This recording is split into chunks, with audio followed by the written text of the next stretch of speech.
ભુજના જાડેશ્વર વિસ્તારમાંથી 2 દિવસથી ગુમ થયેલા 14 વર્ષીય બાળક કાનવ ધીરેન શાહનો મૃતદેહ નર્મદા નદીમાંથી મળી આવતા ખળભળાટ મચી જવા પામ્યો છે।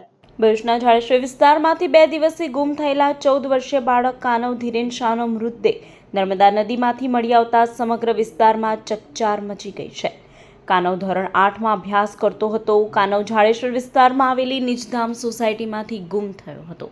પરિવારજનો દ્વારા તેની શોધખોળ કરવામાં આવી રહી હતી।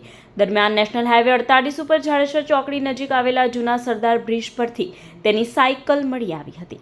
સાયકલ મળતા બાળક નર્મદા નદીમાં પડ્યો હોવાની આશંકા વ્યક્ત કરવામાં આવી હતી। આ આશંકાના પગલે ફાયર વિભાગની ટીમે સતત 2 દિવસ સુધી નર્મદા નદીમાં સર્ચ ઓપરેશન હાથ ધર્યું હતું। સાથે જ સી ડિવિઝન પોલીસે નર્મદા મૈયા બ્રિજ સહિત આસપાસના વિસ્તારોના સીસીટીવી ફૂટેજની તપાસ કરી હતી। હવે નર્મદા નદીમાંથી કાનવનો મૃતદેહ મળી આવતા પરિવારજનો પર આભ તૂટી પડ્યું છે। પરિવારજનોના આક્રંદથી વાતાવરણ ગમગીન બની ગયું હતું। મૃતદેહને પોસ્ટમોર્ટમ માટે સિવિલ હોસ્પિટલ ખસેડવામાં આવ્યો છે। પ્રાથમિક માહિતી મુજબ માતા સાથે પ્રવાસે જવા બાબતે થયેલી રકઝક બાદ કાનવ ઘરેથી નીકળી ગયો હતો। સમગ્ર મામલે પોલીસ દ્વારા વધુ તપાસ હાથ ધરવામાં આવી રહી છે।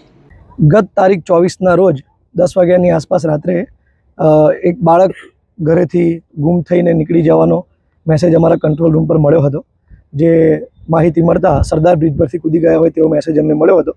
તાત્કાલિક અમારી ટીમ ઘટના સ્થળે પહોંચી શોધખોળ કરતા આજે તારીખ 26ના રોજ અમને 12:30ની આસપાસ નર્મદા નદીમાંથી તેમની ડેડ બોડી મળેલ છે।